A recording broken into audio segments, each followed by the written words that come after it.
todos, bienvenidos al capítulo número 9 de Era Digital. El día de hoy estamos con Carlos Usuná, el Head of Digital Transformation en Alicorp, cofundador de Comunal y emprendedor en serie. Creo que estás involucrado en varias otras cosas también. Muchas gracias por venir. No, gracias a ustedes por la invitación. Y nada, en verdad, hoy día me gustaría, me pareció muy interesante tu perfil porque has emprendido. Hemos visto un par de charlas tuyas y has estado involucrados en varios emprendimientos.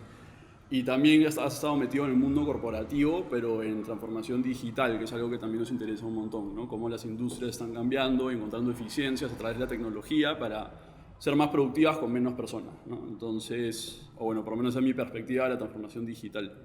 Pero nada, quería empezar preguntándote, más que nada, a ver si nos puedes hacer como un recuento de cómo empezó este camino de emprendimiento. O sea, tú cuando estabas en la universidad, ¿te veías en el sitio donde estabas ahora? ¿Sabías que ibas a emprender y estar en transformación digital? ¿O esto como que te lo has encontrado?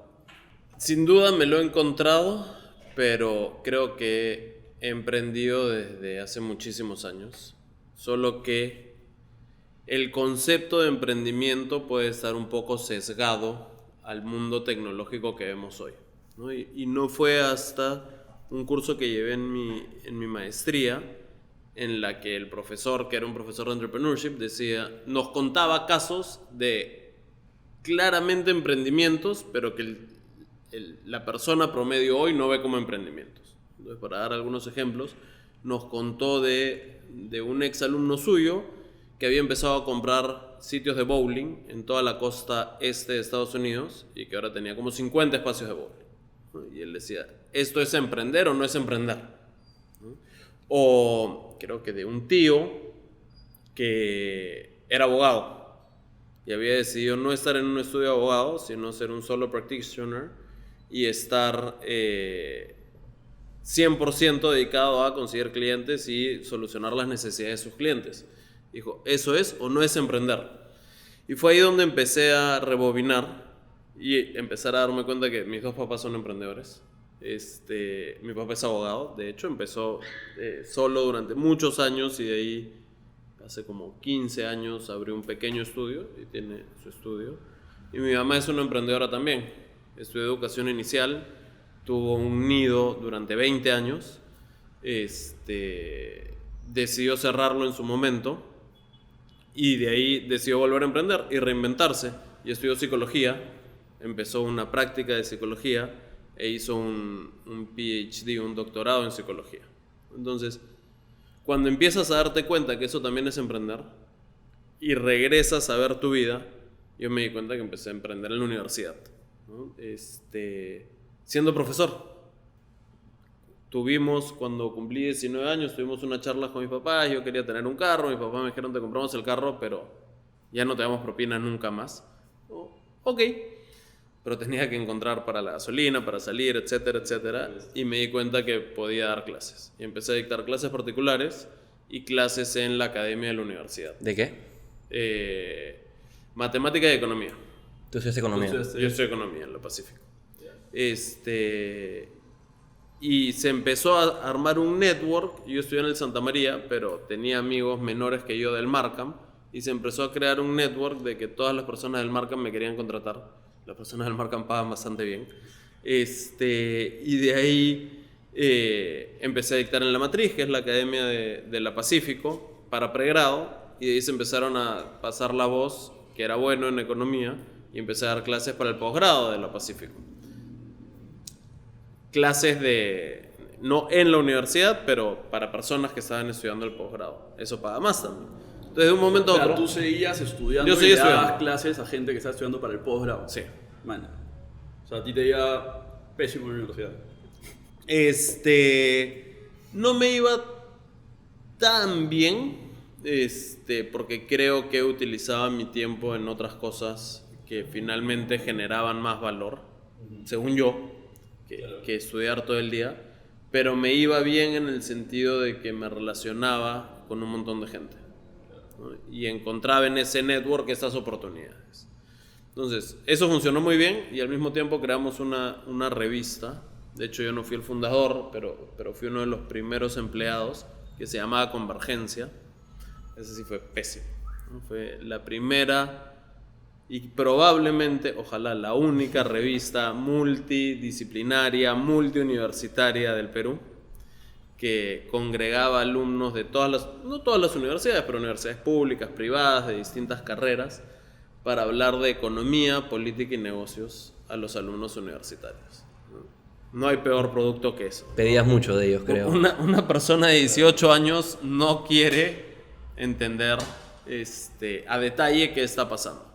Entonces, funcionó bastante bien en el sentido de que desarrollé mis capacidades para escribir, las capacidades para entrevistar. Tuvimos entrevistas con Joseph Stiglitz, Jeffrey Sachs, Jagdish Bhagwati, Lourdes Flores, o sea, gente que realmente era muy difícil acceder para un grupo de gente entre 18 y 21 años. ¿Cómo los convencían para salir en la Ellos revista? estaban encantados. O sea, Lourdes decir, ay, voy a entrevistar con los amigos de mis sobrinos. Qué bonito que estén haciendo esto. Yo creo que para los grandes hacía mucho sentido. Para la generación nuestra, quienes queríamos venderles las revistas, no. Y después de como 8 o 9 ediciones, quebramos. En verdad quebramos después de la primera, ¿no? Pero nos dimos cuenta que habíamos quebrado. Pero desde ahí empieza el camino de emprendimiento. Pero creo que es un camino en el que se ha marcado siempre por la seguridad al costado. Y yo creo que muchos emprendedores dicen un momento clave fue cuando dije me voy a lanzar a la piscina, como lo pueden haber hecho ustedes hace un par de años. En mi caso no ha sido así, ¿no? Siempre estaba emprendiendo por un lado, pero al mismo tiempo estaba estudiando para pasar todos mis cursos y buscando prácticas en apoyo y en el BCP para seguir la carrera tradicional. ¿Y tú siempre envisionabas esa carrera tradicional de como que escalar dentro del organigrama organizacional, ser CEO, etcétera? Lo sigo envisionando. Y han habido muchos momentos en mi vida en los que he tenido que tomar la decisión de si es que quiero emprender al 100% o si es que quiero seguir este mundo corporativo. Porque los dos son bien exigentes. Los dos son bien exigentes, sin duda. Y uno de los primeros momentos fue cuando Ernesto, que es uno de los cofundadores de Comunal, renunció a su chamba en Procter. Lo estuvo liderando unos meses solo y me dijo, yo no puedo solo. Renuncia a McKinsey y ven a trabajar conmigo full time. Es bastante de pedir. Sí. Y arrugué. Sentía que no era el momento y preferí no hacerlo, y fue ahí donde contratamos a Mali, que es una de nuestras socias, que tiene una carrera espectacular, venía de trabajar en hotelería y hacía mucho fit con lo que Comunal quiere ser, y sí estaba dispuesta a tomar el riesgo. ¿Cómo se veía el mercado de coworks en ese momento? Porque creo que la mayoría de personas lo sigue viendo como algo bien reciente, pero ¿esto qué año era más o menos? Debe haber sido... Ernesto renunció en el 2015, nosotros creamos Comunal en el 2013. A inicio del 2013 nos sentamos 4 socios y dijimos vamos a crear esto. Armando Paredes, que es una inmobiliaria en la que también tenemos cierta relación, acaba de terminar un edificio en Colina, donde abrimos nuestra primera oficina, y justo quedaba un espacio de 200 metros. Y habíamos tenido muchos problemas para crecer con Armando Paredes, que es lo mismo que me contabas que está pasando aquí. Empezamos en una casa, éramos 3, ya no entrábamos, nos tuvimos que mudar, nos volvimos a mudar. Lo mismo pasó en Armando Paredes, y creíamos que esa era una buena solución, ¿no? Dar esa flexibilidad a las empresas a que puedan crecer y achicarse según quisieran. Y abrimos ese local junto con Starscamp, que era el otro coworking que estaba empezando a las mismas épocas, en fines de julio, agosto del 2013. Y imagino que ya habías visto referencias del modelo de negocio, habiendo vivido en Estados Unidos. Sí, creo que hubo 2 grandes cosas que nos llevaron a ese emprendimiento. Uno, lo que les contaba, de que Tait, que es el socio principal en Armando Paredes, había sufrido mucho ese crecimiento.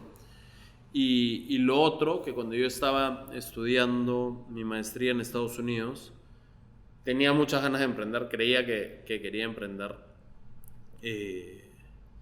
Y me reunía con muchos emprendedores, y esos emprendedores me invitaban a sus oficinas, que eran espacios de coworking. Entonces, después de reunirme con 5, dije, oye, aquí hay algo, ¿no? Y empezamos a revisar el tema. Chévere.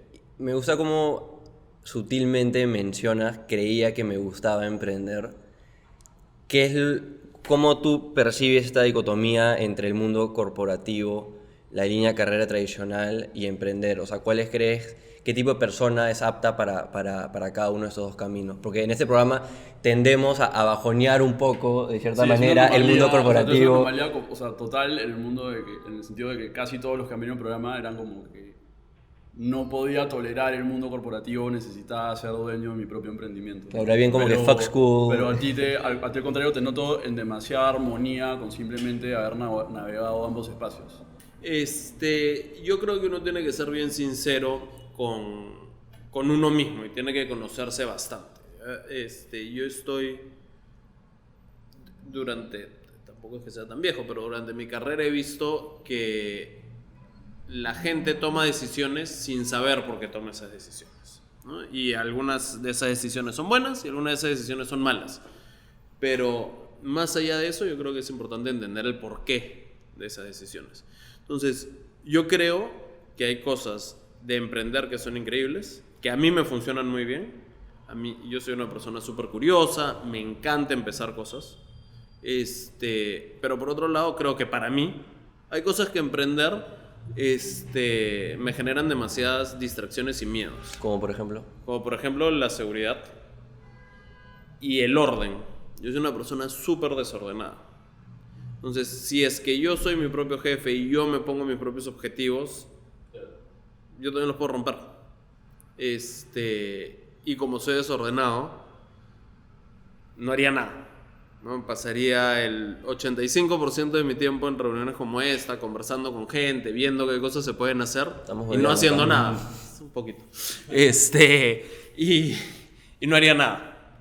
Entonces, pero es porque yo me conozco y yo sé que eso funciona y no funciona. Entonces, ese mix funciona súper bien en un mundo corporativo, en el que tanto en McKinsey como por suerte ahora en Alicorp, son espacios que me han permitido desarrollarme como soy.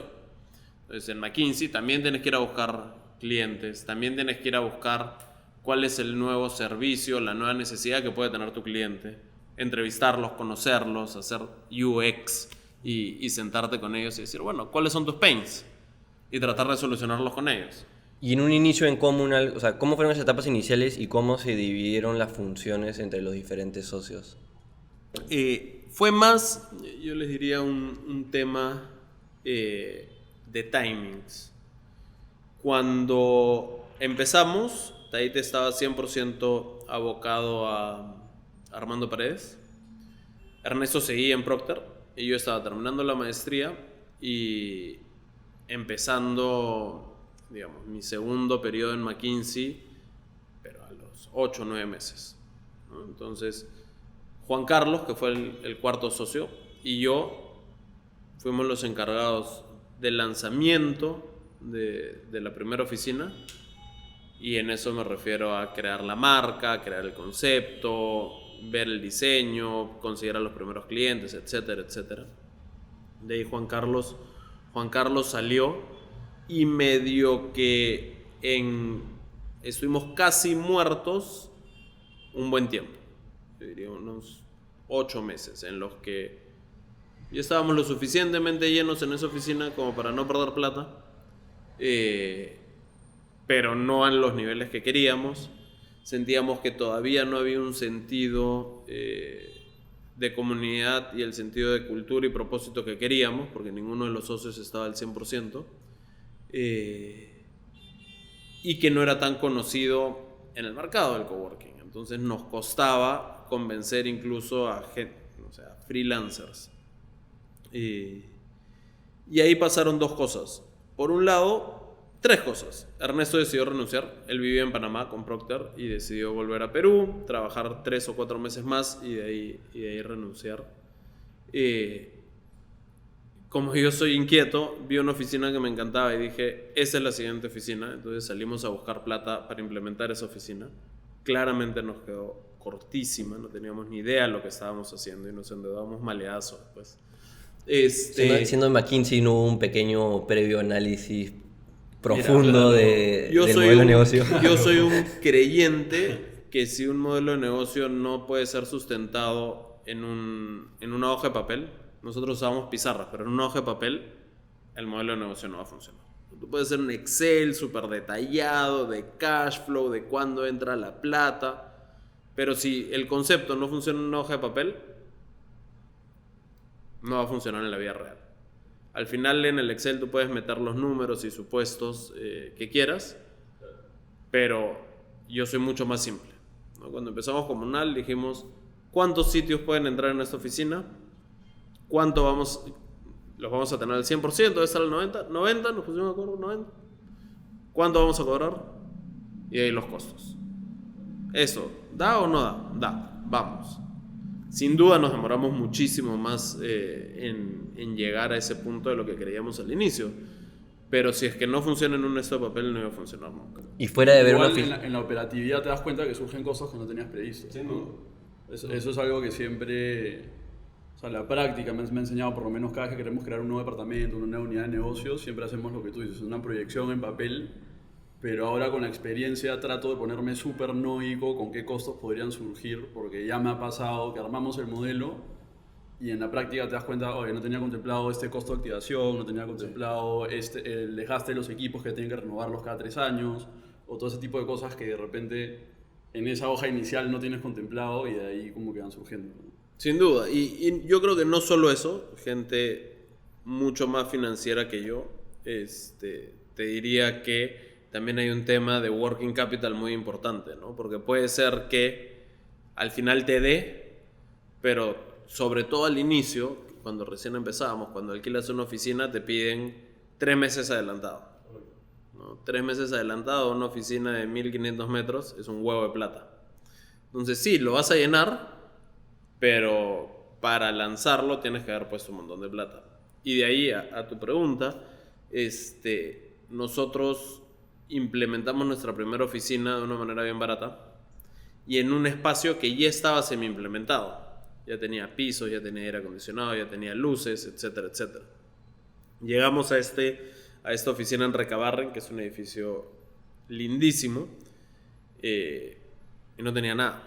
Entonces el costo de implementación fue 4 veces más de lo que había sido en Barranco. Pero uno de tus socios era Armando Paredes. Sí, entonces, pero nunca había hecho oficinas. Ya no tenía todo ese know-how de implementación y... Ahora lo tiene, pero en ese momento no lo teníamos y sufrimos en conjunto. ¿Y qué los llevó a decir, ya ahora sí tenemos que escalar, hemos estado medio que parados por 8 meses, fuera el hecho de que viste una oficina bonita? Ernesto ya había renunciado y en ese momento teníamos 3 emprendimientos. Teníamos Comunal, Veleda, la distribución de Veleda. Veleda es una marca de cuidado personal natural suizo-alemana. Y Quispe Mamani, que de hecho estaba aquí en el centro empresarial, que era una cafetería. Ernesto, por su conocimiento y su experiencia, quería empujar más Veleda. Yo creo que es una marca lindísima, con muchísimo potencial. Y yo estaba enamorado de Comunal y le decía, tienes que empujar más Comunal. Y simplemente se dio. O sea, vimos un día esta oficina, llamé a Ernesto y le dije, tenemos que levantar plata para hacer este segundo local. Me dijo, pero íbamos a crecer Veleda primero, mientras veíamos lo de coworking. Fue como, bueno, aquí está la oficina. Fue con Tait es el Armando Paredes, y les encantó. Dijeron, vamos. Y lo hicimos todo mal. Como buen varón. Pero tuvimos la suerte de que se llenó rapidísimo esa oficina. Rapidísimo. De hecho, y esa era la tercera cosa que había pasado, fue la primera vez que vendimos corporativamente. ¿no? O sea, teníamos equipos de 6, 7, pero en Recabarren logramos vender un espacio para 30 personas y otro espacio como para 18. Cuando vimos eso, empezamos a ver el potencial de que no era necesariamente para freelancers y startups, sino que las empresas medianas tenían la misma necesidad. Y desde ahí empezamos a atacarlas y poco a poco hemos ido atacando empresas más y más grandes, ¿no? ¿Cómo divides tu tiempo? Porque creo que hay gente que tal vez que está escuchando se sorprende cuando dijiste teníamos 3 emprendimientos y obviamente también tenían chamba. ¿Cómo dividías tus días entre el mundo corporativo y el mundo de emprendimiento? Mira, ha ido variando mucho. Como les decía, los primeros 9 meses de Comunal yo estaba estudiando, terminando la maestría en los cursos más ligeros. Entonces era casi 100% a Comunal y un poquito a Veleda, que recién empezaba. De ahí con McKinsey tuve la flexibilidad. McKinsey es una empresa que busca darle mucha flexibilidad a su gente porque saben que es un trabajo difícil. ¿Qué significa un día eso? Significa un día, significa 6. Yo me tomé un leave, iban a ser 6 meses, al final me tomé solo 3, en los que le dije a McKinsey, chao, nos vemos en 6 meses, y ellos están dispuestos a darlo, porque entienden que al ser un trabajo tan complejo, tienen que darles válvulas de escape a los consultores.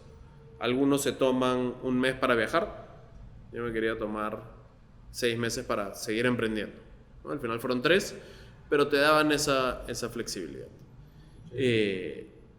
Pero como les decía al inicio, en la medida sobre todo que Comunal empezó a crecer, Ernesto empezó a demandar más y más tiempo, tanto así que me dijo, oye, renuncia y ven a trabajar full time, y como yo no me atreví, me dijo, bueno, tengo que salir a buscar a otra persona, y era sin duda lo que él tenía que hacer.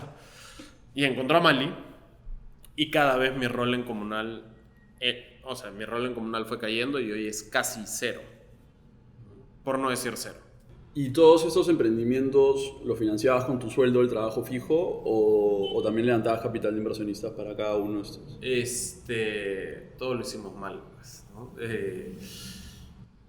Para lanzar Comunal le pedí plata prestada a una tía, le prometí que a los 3 meses de abrir Comunal le íbamos a empezar a pagar.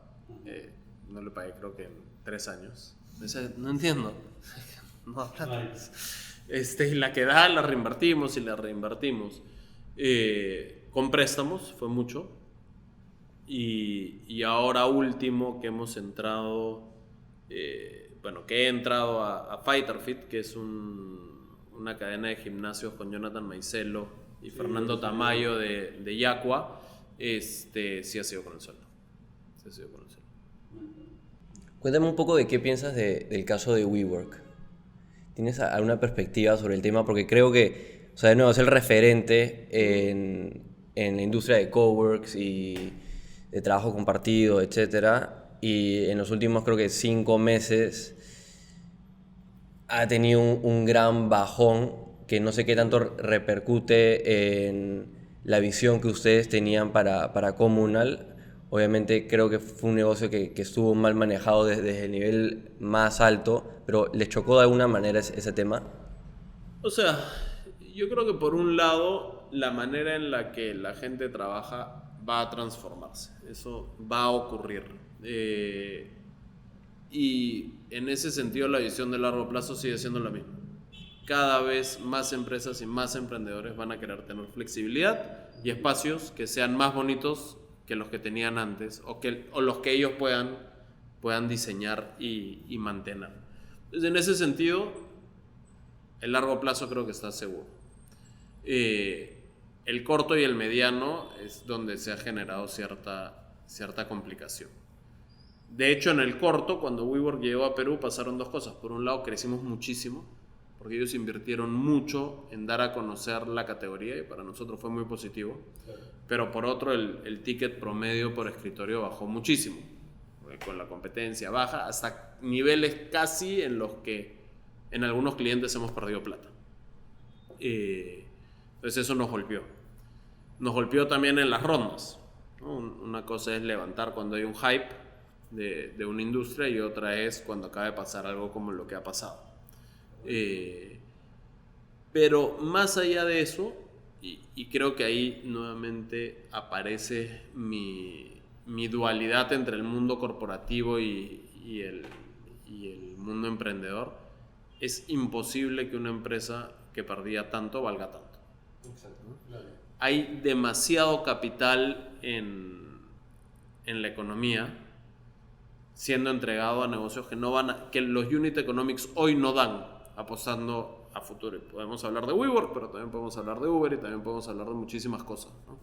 Entonces, quiero creer que va a ser un aprendizaje bueno para la industria, en que empiecen a darle capital a aquellas empresas que están haciendo bien las cosas. Correcto. Es que viene de la mano... ¿Cuál crees que fue como que el error en el análisis con WeWork? Lo que yo te diría es que, o sea, Adam Neumann en general pintó una visión, dime si estoy equivocado, de que era mucho más tech, mucho más visionario de lo que es tal vez un negocio inmobiliario de cierta manera. O sea, JP Morgan lo valoró en 80 billones pre-IPO y de ahí creo que todos los analistas de pie dijeron como que ¿cómo valen 80 billones? Justo antes del IPO dijeron ya, ok, valemos 20, nadie lo valoró en 20 y luego creo que se fueron en 8 y probablemente valga menos, tal vez, pero claro.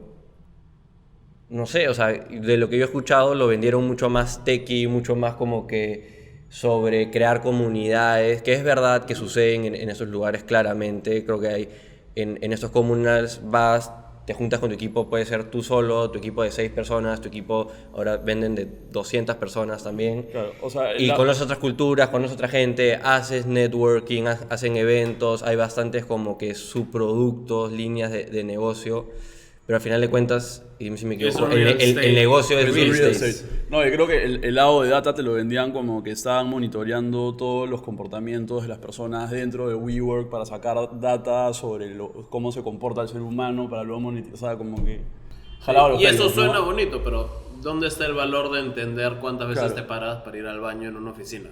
Exacto. Probablemente. Como que O sea, bueno, de repente hay valor, pero no 80 Pero no 80 billones, ¿no? billones. Y loco porque, o sea, se ha creado todo este hype, valorizaciones en billones de dólares, y luego se ha hecho el IPO, han vendido todas las acciones y esta persona ha salido millonaria y la empresa luego se ha desinflado, ¿no? Entonces, como una mala, o sea, como un poco ética práctica. O sea, yo creo que en ese caso en específico hay un personaje que actuó de mala manera y que se ha hecho billonario a costa de muchos otros inversionistas. Pero más allá de WeWork, yo sí creo que hay un interés gigantesco de invertir en cosas que todavía no tienen un modelo de negocio probado, a unas valorizaciones que asumen que ese modelo no solo está probado, sino súper comprobado y que es súper escalable. Claro. Como Uber también está teniendo una problemática parecida a lo de WeWork y empresas parecidas, ¿no? Creo que Airbnb, siendo también más o menos un poco más ligado al tema de WeWork y Sharing Spaces, está un poco más comprobado. Creo que generan valor.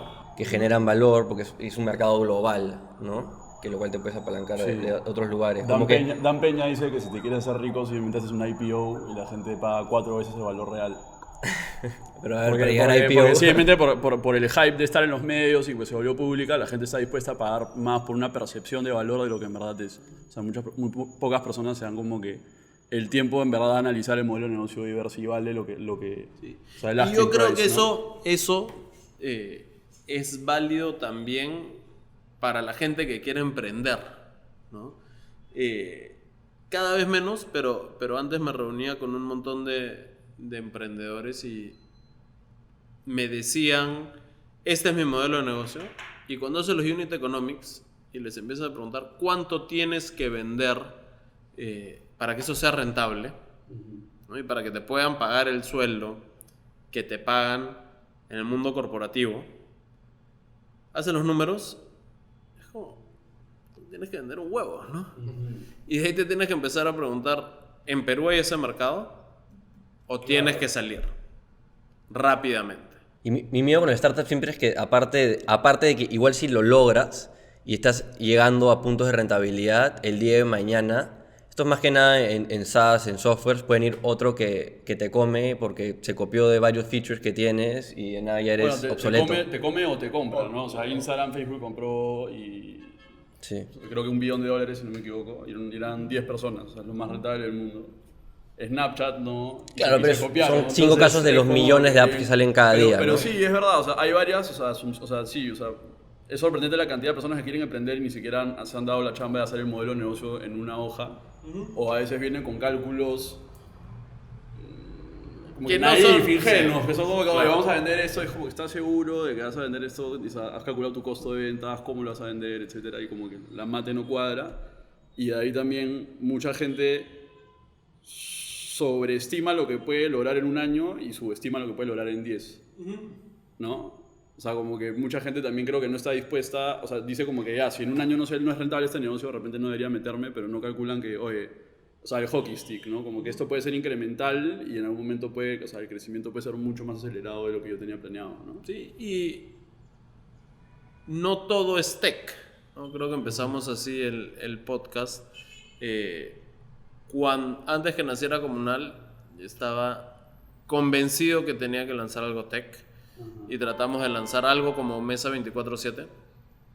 De hecho, estábamos en conversación. Como ese de restaurantes, ¿no? Sí, es una app para Espera, no reservar entiendo, ¿cuántos restaurantes. has hecho como No, ese ni 38? siquiera, ese ni siquiera lo empezamos. Ya. Murió antes de empezar. Murió en la hoja Este- de cálculo, ¿qué? De hecho, lo estábamos hablando con el equipo de desarrollo de Acurio Restaurantes para hacerlo cobrandeado. Estábamos emocionadísimos. Y un momento nos dijeron, oye, en verdad te estamos lanzando la Casa Moreira, así que estamos ocupados. Como, ok, no tenemos negocio. Chao. Tratamos de lanzar, no sé si han escuchado de Google Finance y Yahoo Finance. Son páginas web donde está toda la información financiera de las empresas que están en la bolsa. Y queríamos lanzar lo mismo para las bolsas de Lima, Chile, Colombia y México, por esto que antes había un hype que era el MILA, el mercado integrado latinoamericano, mercado de valores latinoamericano.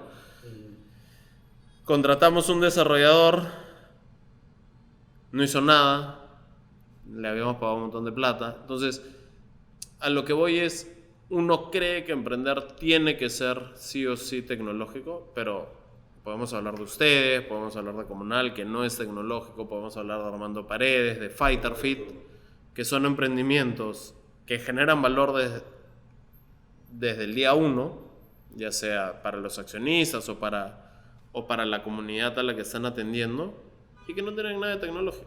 Claro, y son Al más inicio. basados en flujo de caja constante en vez de esta necesidad de escalar y llegar a públicos masivos de millones de usuarios para recién ser rentables, tal vez.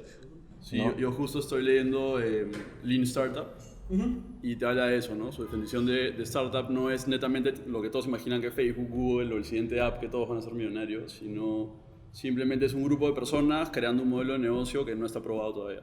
O sea, para él eso es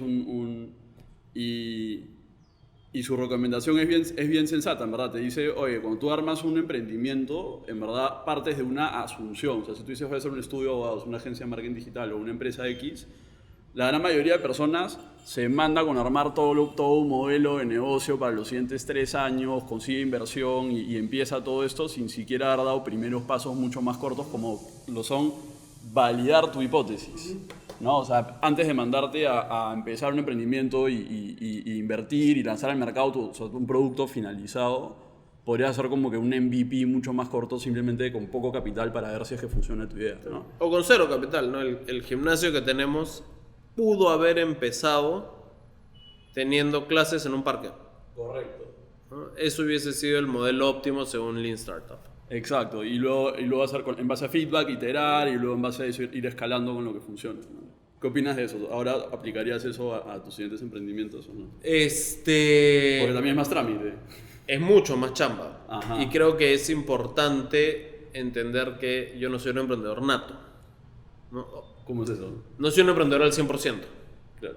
¿No? De hecho, hay un libro de Patrick McGuinness muy bueno que se llama The 10% Entrepreneur, que habla de estos emprendedores que son emprendedores, pero hacen otra cosa, ¿no? Y creo que yo me reflejo mucho más en eso que en un emprendedor al 100%. Entonces, eso toma muchísimo tiempo. Quizá la manera en la que yo le doy la vuelta es, y la di casi que sin saberlo, es, probé 3 cosas en su momento, Keep My Money, Veleda y Comunal. 2 no funcionaron, 1 está funcionando. ¿No? Porque hemos tenido mejor respuesta de los clientes. Y es más cómo hago las inversiones sabiendo que algunas van a morir, en las que genero probar poquito rápido y lo que va escalando ir invirtiendo más. Hablemos del otro 90%, pues. Cuéntanos un poco de qué estás haciendo ahorita en Alicorp. Estoy por cumplir 3 años. Entré para ser el head de estrategia. Yo venía de McKinsey, que es una consultora en estrategia, y había trabajado mucho con Alicorp. Entonces, creo que eso también es un check más a que tengo miedo de muchas cosas. En este caso, ya había trabajado con Alicorp como 2 años. Ya conocía a la gente, ya conocía la cultura, ya conocía las cosas que hacíamos increíbles, las cosas donde fallábamos. Y fue muy fácil esa transición. Tú habías tenido a Alicorp como cliente. Como cliente. Eso es común, ¿no? Eso es súper común. O sea, que tienes una lista McKinsey y medio que fluye ahí. Sí, y creo que es transparente Una oferta para ambos, ¿no? Tanto para el cliente como para McKinsey. Saben que va a pasar. Tiene que haber un blessing, ¿o no? Como que una llamada del CEO de Alicorp al main de McKinsey, como que oye, le voy a hacer una oferta a Carlitos, ¿sí? Como que ya. No sé.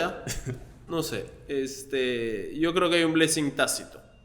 Saben que quiere decir que McKinsey, o sea, es una afirmación o una reafirmación de que McKinsey estaba haciendo un buen trabajo. El hecho de que una empresa quiera jalarse a la gente de McKinsey. Es un halago, ¿no? Dentro de todo. Entonces, para McKinsey también es bien sencillo. El día que yo salí pusieron a otro y no cambió nada. Y una de las cosas que hacíamos en el equipo de estrategia era resolver preguntas que todavía no tenían respuesta. Una de ellas fue ¿qué es digital para una empresa de consumo? Y decidimos hacer un journey bastante interesante de viajes, entrevistas con expertos, entrevistas con gente de Alicorp, y llegamos a la conclusión que Analytics era muy relevante para una empresa de consumo y que digital no tanto, ¿no? Al no tener esa cercanía con el consumidor final, ¿no? Siempre tener una bodega o un supermercado como intermediario, la digitalización no era tan relevante, ¿ya? Y empezamos así. O sea, no era tan relevante como para un banco, como para un retailer, etc. Y empezamos así, dijimos vamos a empezar por Analytics hace 1 año y medio. De hecho, ahí empiezo la transición, decidimos crear un pequeño centro de excelencia digital y Analytics, y yo paso a liderarlo, y poco a poco fui dejando el rol de estrategia. Analytics sobre la relación de ustedes con los intermediarios. Analytics en todo el mundo. O sea, consumo y producción también, ¿ok? Sí. Ambos. De hecho, nosotros tenemos, es una matriz extraña, pero tenemos 3 palancas de valor para Digital y Analytics. Por un lado, queremos mejorar nuestros esfuerzos comerciales, y eso es hacer más eficiente nuestra fuerza de venta, hacer más eficiente nuestro gasto en marketing. Lo segundo es conectar más con nuestros clientes y consumidores, y lo tercero es robustecer las operaciones. Entonces, en toda la parte de operaciones está cómo hacemos más eficiente el back office, cómo hacemos más eficiente el supply. Y estas 3 palancas las atacamos con 3 tecnologías. Analítica avanzada, plataformas digitales, que es hacer una app, una web o lo que fuese, y automatización de procesos y nuevas tecnologías. Robótica, chatbots, IoT, etc. Entonces, como que tratamos de mapear nuestros proyectos en esta matriz de 3x3. ¿Todo ese know-how lo aprendiste durante McKinsey? Yo no tengo ese know-how. ¿No? No o sea, sé. O sea, ¿por qué tú fuiste el elegido para liderar transformación en Alicorp? O sea, Porque fui el pesado que lo pidió. Mal. O sea, como yo había hecho toda la reflexión estratégica, vi que había un montón de valor y fui donde mi jefe y donde el CEO y le dije, yo quiero liderar esto. Claro, podías ver el camino y tenías que saber Claro, a quién era- jalar para no, que vaya tú contigo. fuiste el que descubrió esa puerta, por así decirlo. Entonces fue como que ya. El que enseñó la Ajá, puerta. el que se dio la puerta y El que yo enseñó la quiero puerta. abrirla. Ajá. Y después de unas semanas, unos meses en las que ellos lo pensaron, dijeron, ok, dale, lidéralo. Entonces eso también es bonito, lo que les decía antes, tanto en McKinsey como en Alicorp me han dejado seguir el camino que yo quería. Un intrapreneur. En adentro de la McKinsey, empresa. sí, en McKinsey también tuve muchos momentos en los que estaba haciendo una línea y por temas personales o profesionales decidí doblar y estaban abiertos a eso. Y creo que en el camino hemos aprendido, de hecho hay un artículo de HBS bien interesante que dice que que las empresas no deberían de poner a un digital gurú a liderar su transformación digital. Porque la tecnología finalmente es un habilitador, ¿no? Nosotros estamos aquí para transformar el negocio. De hecho, el equipo se llama Transformación Digital y demás, pero la gran pregunta que nosotros nos hacemos es ¿cómo transformamos a Alicorp en la era digital?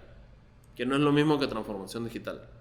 Entonces, hace 1 año y medio cuando recién salimos, cuando empezamos, queríamos hacer todos los aplicativos del mundo nosotros, todos los modelos de Machine Learning nosotros, y hoy lo que vemos es que muchos ya están creados y que es mejor interactuar con las empresas que ya lo crearon y que nuestro rol es ser ese engranaje entre la tecnología y que el negocio le dé el uso correcto a la tecnología para sacar el mayor valor. Entonces, es un curador de tecnología, por así decirlo. Porque es difícil que le ganes a Silicon Valley produciendo productos tecnológicos. Eso es lo que iba a preguntar, ¿cómo se dan esas sinergias entre, o sea, por lo menos, ¿qué me dice mi instinto? Si yo llegara y fuese el head de transformación, lo primero que haría sería buscar empresas similares en el primer mundo, de repente, y ver qué tecnología están usando ellos, ¿no? Como que por qué inventar la pólvora y yo darme todo, o sea, todo Toda el la trabajo inversión. de desarrollar el software que no es mi core, Sí. versus simplemente ir al que sí y ver qué productos tienen. Es lo que hicimos y es por eso que les dije que vimos que las empresas de consumo no estaban digitalizándose tanto como creíamos. Estaban utilizando analítica avanzada muchísimo,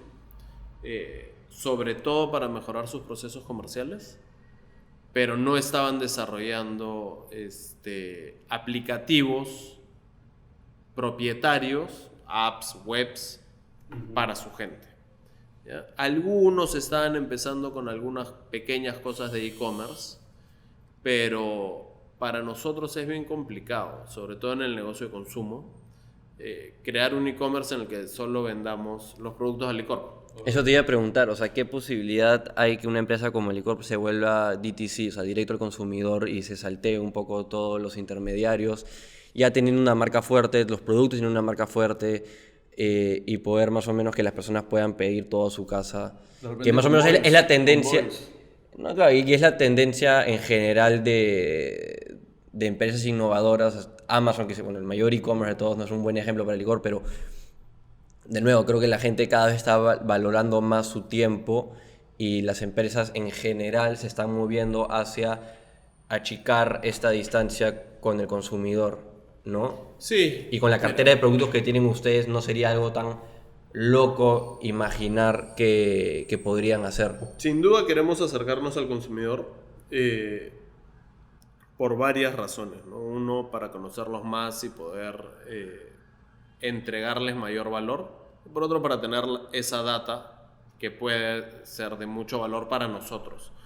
Pero muchos de nuestros productos son de canasta básica y de canasta compartida.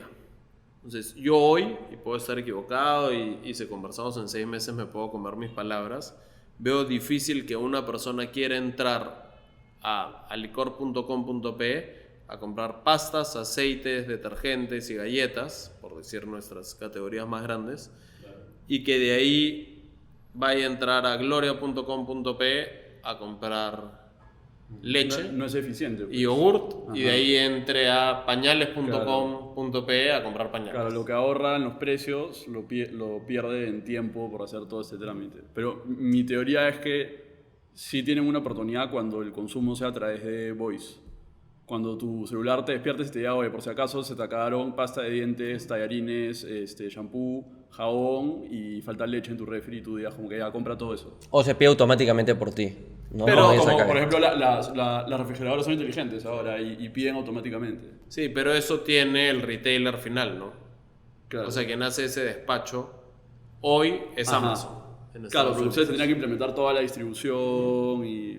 Pero ahí mencionaste lo que en verdad ganas siendo directo al consumidor, que es esa data, ¿no? De saber qué está pidiendo, qué tipo de persona, en qué momento, en qué temporada, con qué frecuencia, para luego explotar y poder crear más, ¿no? Pero actualmente, ¿cómo consiguen esta data que mencionaste hace un momento que era tan valiosa? Hoy estamos haciendo nuestros modelos hasta el intermediario, o sea, ya sea al bodeguero, al restaurantero, al panadero, y esa data la hemos podido conseguir tanto en lo que nosotros les vendemos como data que está abierta. Hemos comprado data censales, data de frecuencia para ver cuánto tráfico hay por las distintas bodegas. Hemos comprado data para entender qué otros restaurantes hay por la zona, para entender potencial. Hoy no tenemos mucha data. Tenemos data, pero no data granular, que es la que los modelos analíticos necesitan a nivel consumidor. ¿Qué es la data granular? Persona 1, persona 2, persona 3 o grupo de personas, ¿no? Lo que tenemos es información de consumo, de distribución, ¿no? Compramos información de qué porcentaje de bodegas tienen nuestros productos, ¿no? Pero no cada cuánto hacen el replenishment, cada cuánto se vende, etcétera, etcétera. Y parte de tu chamba también es poner esos mecanismos para recolectar data a futuro, ¿no? Sí. ¿Y qué tan grande es el reto de hacer que la empresa adopte tecnología? O sea, porque imagino si te encuentras una eficiencia, o sabes que si todos usamos registramos no sé, la productividad en este software, todo va a ser increíble, vamos a encontrar eficiencias, pero tienes que hacer que todo un departamento de Alicorp adopte un software o una tecnología. ¿Eso te ha pasado? Sí, el primer gran proyecto que hicimos fue un proyecto para los vendedores de nuestras distribuidoras, y mi jefe siempre me decía, debimos de haber hecho algo más simple, porque tenemos un montón de vendedores, ¿no? Y nos hemos pasado un tiempo muy grande capacitándolos y preguntándoles qué quieren, pero yo creo que cuando creas las herramientas con tu usuario es mucho más sencillo, ¿no? Antes estos vendedores tenían una herramienta que probablemente habíamos comprado un enlatado, que les habíamos dicho la tienen que usar y los pedidos se ponen por acá, pero nunca nadie les había ido a preguntar qué cambios le harías, qué cosas quisieras que tenga que no tiene. Entonces esa co-creación con ellos ha sido muy rica, y ahora hay un montón de features que para ellos son súper importantes y que de taquito nos están ayudando mucho a nosotros. Claro. Qué chévere tu posición al final, porque puedes básicamente seguir tu curiosidad hacia donde te lleve, pero dentro de la empresa, ¿no? Sí, pero creo que es algo que la empresa tiene mucho y los emprendedores tienen que empujar, es entender dónde está el valor, ¿no? A nosotros nos visitan muchísimas empresas y nos dicen, hemos hecho esto en una empresa X que se podría replicar en Alicorp, y muchas veces la primera intuición es, vamos a hacerlo, suena súper cool, pero es importante en una empresa la parte estratégica, ¿no? Y decir cómo esto mejora el KPI que utilice, ¿no? Algunos usan OKRs, nosotros usamos otro tipo, pero cómo las cosas que vamos a hacer en transformación digital están alineados a los objetivos estratégicos y a los pilares estratégicos que tenemos. Eso que estoy diciendo debería ser llevado también al mundo del emprendimiento, donde muchas veces vas lanzando cosas porque se te está acabando la plata, porque quieres probar, pero te empiezas a alejar del propósito y del valor final, ¿no? Entonces, Pero ¿cómo mides dónde está el valor en un mundo tan cambiante? O sea, de constante cambio, donde todos los procesos se están acelerando, donde todo se está volviendo mucho más cercano. O sea, ¿cómo se proyectan ustedes, tanto en el emprendimiento como en el mundo corporativo, a qué va a estar pasando de acá a 1 año, 2 años, 3 años? Lo que pasa es que yo creo que son dos conversaciones distintas. Sin duda son hipótesis, pero son hipótesis que van cambiando en el corto plazo, pero sobre algo que Es tangible, de que valor. te acerca a la realidad, ¿no? La vez pasada leí en CB Insights un artículo sobre los business modes. Los business modes son como que esas superventajas competitivas Y las barreras de entrada. que generan barreras de entrada, ¿no? Entonces hablaban de este círculo virtuoso que tiene Amazon, ¿no? En el que flywheel. el flywheel. Claro. Entonces, todo lo que hacen Mejora tienen que todo. hacerlo para mejorar ese flywheel. Si hay algo que no está ahí, no deberían de hacerlo, ¿no? Nosotros tenemos, y esta es información pública en Alicorp, 3 ventajas competitivas. Una es nuestro go-to-market y nuestra llegada al canal tradicional. O sea, nuestros productos están en 150.000 bodegas y restaurantes del Perú. La posibilidad de crear marcas que la gente quiera y la escala en supply, en distribución, en compra de materias primas y demás. Entonces, si esas son las 3, mi rol como head de transformación digital es como, a través de la tecnología, habilito que esas 3 sean mejores, ¿no? Y esas 3 van a ser, bueno, por muchos años, ojalá por muchísimos, van a ser mis modes. Quizá no los 3 y hay unos más fuertes que otros, depende con quién hables y demás, pero si esos son, yo puedo cambiar las hipótesis, puedo cambiar los proyectos que estoy haciendo, pero tengo que hacer proyectos que estén haciendo que esto sea más importante, no proyectos que no tengan nada que ver, ¿no? Ujú. Mencionaste ahí, a lo largo del podcast, varias revistas digitales, varios puntos de artículos que lees. ¿Tú ahorita cómo te actualizas? O sea, de nuevo, ya has hecho una maestría, estás trabajando, seguro aprendes del resto de personas con las que trabajas, que son mucho más, digamos, techis también que tú, pero más o menos, ¿cómo te sigues capacitando para todo el lado tanto estratégico, business mind, como de todo el lado tecnológico?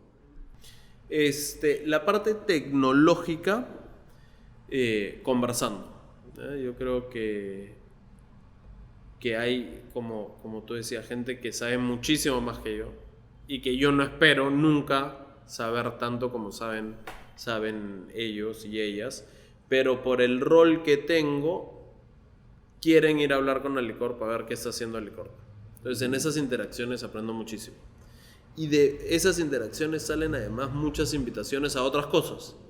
Entonces viene, voy a decir gente interna o externa, o sea, gente peruana o internacional. Viene el equipo UTEC, hablamos con ellos y ahí nos dicen, oye, no sabes, estamos haciendo un evento trayendo este speaker, ¿por qué no vienes?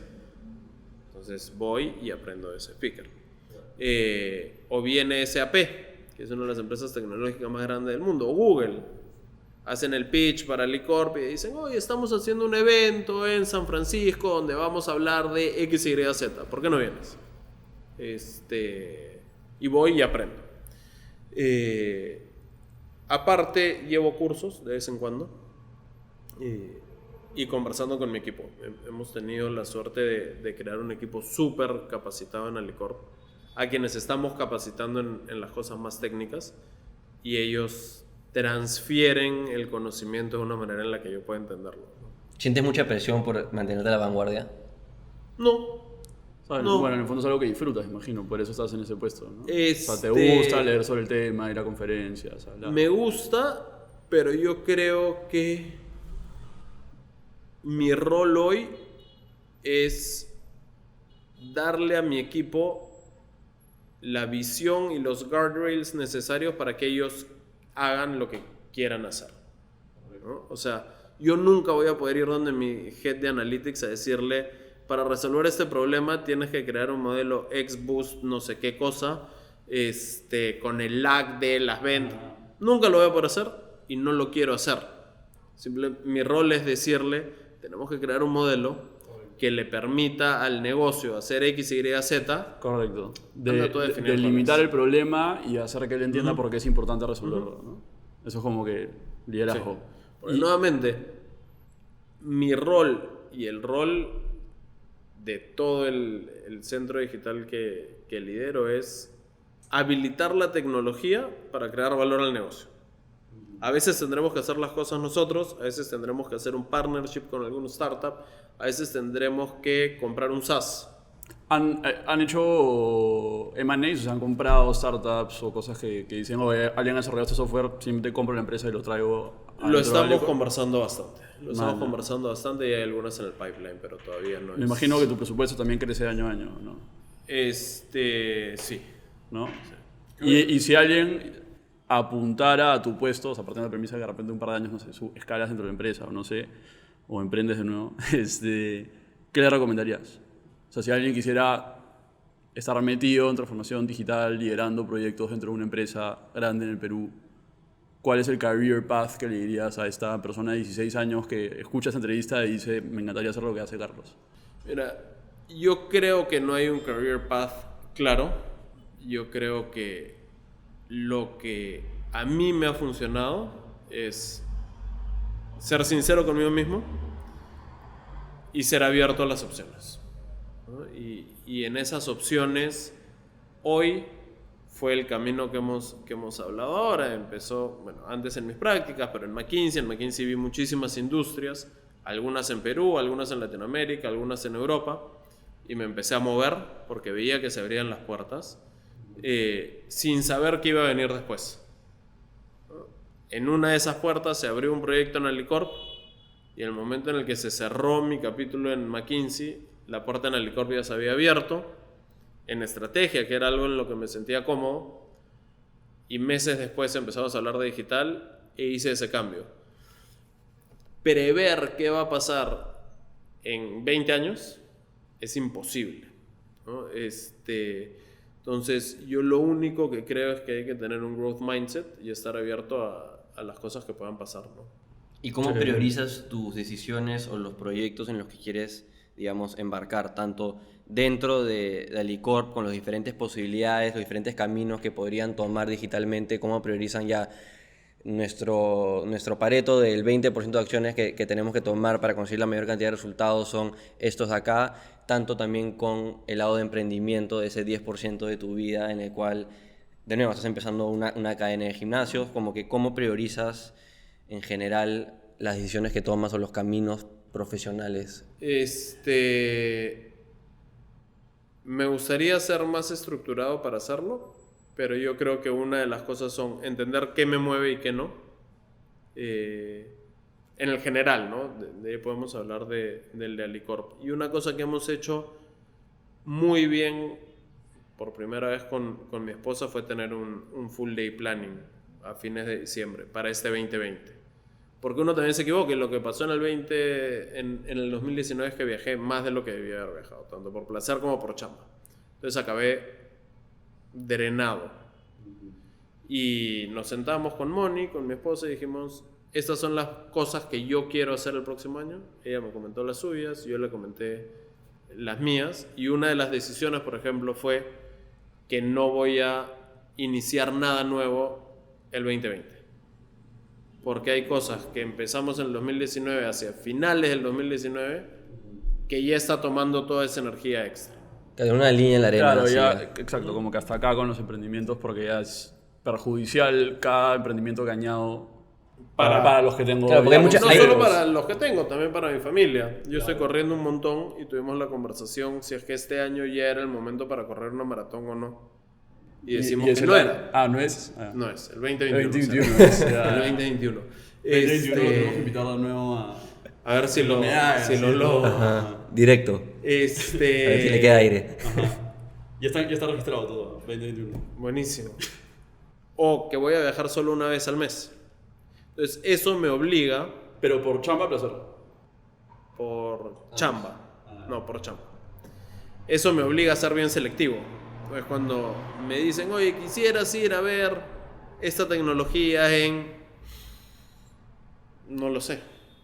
Pero también estás abierto a meterte, no digo que a cualquiera, pero a una diversidad de industrias. O sea, desde el lado de communal, del lado de gimnasios, el lado de productos wellness. Claro. O sea, más que nada creo que lo que noto es que es más que nada para ti sobre tener un tacto de cuando la ves, meterte, y cuando sabes que como que el camino ya ha llegado a un punto de que ya no da más, saber cuándo ya salirte, ¿no? Y tener ese tacto, ¿no? Porque hay muchas personas que, digamos, se consideran emprendedores, pero están saltando de un emprendimiento diferente cada año, que tal vez puede ser un indicador de que no la pensaron mucho al inicio, como también hay otros de que la cosa ya no da hace 2 años y siguen dándole, que a veces es necesario darle Claro, tiempo, como mencionó claro, Santiago, a de veces que ajá. subestimas un año, o sobreestimas un año Sobreestimas un y año. subestimas 10 años, Pero- pero... Ya, sí. Pero es sobre tener este tacto y en verdad, obviamente también la inteligencia es saber dónde meterte y dónde no, ¿no? Sí, pero yo creo que en mi caso, al no estar 100% en las cosas que hago, la gente en la que te rodeas es lo más importante, ¿no? Entonces, en este último caso que ha sido lo de Fighter Fit, Fernando ya era un emprendedor probado. Lo que ha hecho con Yaco es una cosa impresionante. Y Jonathan Maicelo es uno de los grandes boxeadores de Perú y una de las grandes marcas asociadas a boxeo en Perú. Entonces el equipo que venía era un equipo muy, muy potente, ¿no? Lo mismo busco en Alicorp, ¿no? Cuando estamos reclutando para mi equipo, estamos reclutando gente que me necesite a mí lo menos posible. Porque nuevamente son ellos los que hacen las cosas, son ellos los que saben qué se tiene que hacer. Como lo que pudo haber sido con Gastón. Como lo que puedo haber sido con eso. Nada, en verdad no te queremos quitar mucho tiempo, pero no sé si tienes algunos parting words, algo que quieres decirle a la comunidad sobre tal vez cómo abarcar esta era digital en la que estamos y cómo atacar esta incertidumbre que se viene en estos próximos 20 años, como mencionaste. Yo creo que la incertidumbre está hace mucho y creo 2 cosas. La primera es que las personas que van creciendo tienen que tener esta mentalidad de crecimiento y de que siempre puede haber algo mejor y no enfocarse en el hoy, sino siempre en el mañana. Y cómo las acciones que toman hoy van a servir para un mejor mañana, tanto en lo personal como en lo profesional, como ojalá en el mundo. Y lo otro es que muchas empresas y organizaciones y universidades y todo ponen la utilización por encima del throughput, ¿no? A la gente le gusta estar ocupada, le gusta decir, pucha, estoy full. A mí todavía hoy, cuando no tengo mi agenda llena de reuniones, me pongo un poco nervioso, ¿no? Es como, ¿qué fue? ¿ahora qué voy a hacer? No, o está vacía y la llenas, pero ahí también pasa que tengo 2 días libres y 2 horas después de la nada ya viene todo mi calendario porque 100%. trabajé con tal persona, tal proyecto, adelanté una cosa. Sin haberlo pensado bien. Porque a las personas les gusta estar ocupada y a las organizaciones les gusta que las personas de esa organización estén ocupadas. Correcto. Yo creo que tenemos que mudarnos a una visión más de throughput, de qué estamos creando, qué valor estamos trayendo en esas horas utilizadas, ¿no? Y muchas veces las personas se toman, y son las conversaciones que yo estoy teniendo hoy en Alicorp, muchísimo tiempo haciendo el reporte, ¿no? Voy a inventar el reporte de ventas, ¿ya? Por cliente. 3 horas haciéndolo. Y lo hacen. Y lo entregan, ¿no? De ahí me lo mandan a mí, se lo mandan al negocio, ahí está el reporte de ventas. Eso no creo nada de valor. Claro, está el costo de oportunidad de lo que se puede ir en esas 3 horas. Los ocupó 3 horas, pero yo lo que empujo a mi equipo es, esto no te puede tomar 3 horas, te tiene que tomar 30 segundos. Entonces, ¿cómo lo automatizamos? Una vez automatizado, ¿qué vamos a hacer con esas 3 horas? Claro. A veces hasta la gente se demora más en un reporte más chévere simplemente para quedar bien. Exacto. Y lleno de métricas banales, de repente de diseño, simplemente para que sea bonito a la hora de verlo. Ajá. ¿Cuál es el insight de ese reporte? Y no solo cuál es el insight, sino qué voy a hacer distinto porque tengo ese insight.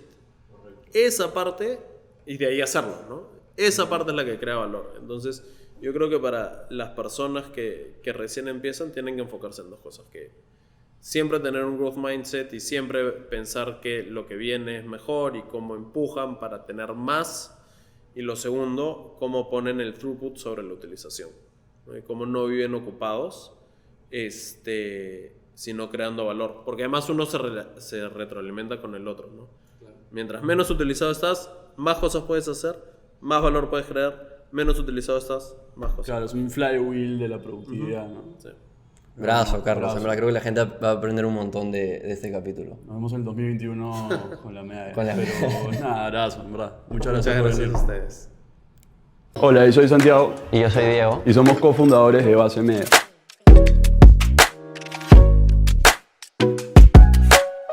Somos una agencia que ayuda a empresas que no tienen los conocimientos o la infraestructura para hacer actividades de marketing digital a adaptarse y destacar en el mundo de las redes sociales a través del manejo integral de su presencia en línea. Otras organizaciones comprometidas con destacar e invertir en plataformas digitales fallan más que nada por una oferta del mercado. Tienen que recurrir a diversos proveedores como una agencia de publicidad, una productora, una agencia de medios y muchas veces una agencia de relaciones públicas para en verdad abastecerse de todas las funciones necesarias para una estrategia de marketing digital balanceada. Y esto genera mayores costos, mayores ineficiencias por tener a todos estos proveedores divididos en diferentes lugares y no tenerlos bajo un mismo techo.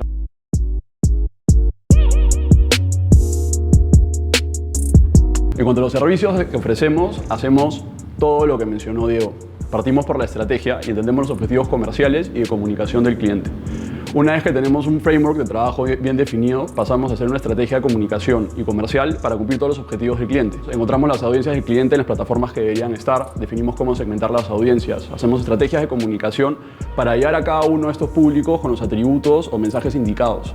Definimos si el cliente debería hacer fotos o videos, cuál debería ser la propuesta estética de la marca, qué tipo de contenido o iniciativas deberían hacer, en qué momentos, con qué frecuencia, con qué presupuesto y más o menos qué resultados podrían esperar en base a esa estrategia y en qué momentos. Una vez que tenemos toda la estrategia definida, pasamos a producir nosotros mismos todo el contenido que formó parte de esta estrategia. Una cosa que nos enorgullece mucho es que estamos en facultades de producir nosotros mismos todo el contenido que formó parte de la estrategia. Hacemos diseños gráficos con un departamento gráfico y fotos y videos con un departamento audiovisual.